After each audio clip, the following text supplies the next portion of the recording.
මගේ අම්මා ගෙදර හිටියේ තාත්තා නැත්නම් අප්පච්චි කියලා කියන්නේ. අප්පච්චි මේසන් වැඩ කරේ.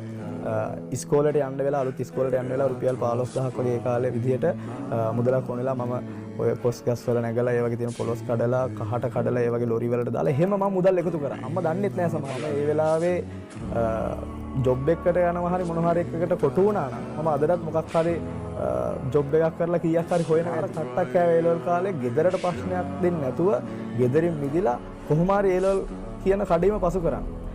කොහොම හරි අන්තිමේට රිසල්ට් එනකොට මම දිස්ත්‍රික්ක පළවෙනියා මගේ යාළුවා තුන්වෙනියා. අපි දෙන්නම කැම්පස් එකට යනවා. කැම්පස් එකට ආවට පස්සේ අපි වාතාවරණය හදාගන්න අපේ වියදම් කමකට බලපාපු එකම හේතුව අධ්‍යාපනය සහ ඒ ලෙවල්.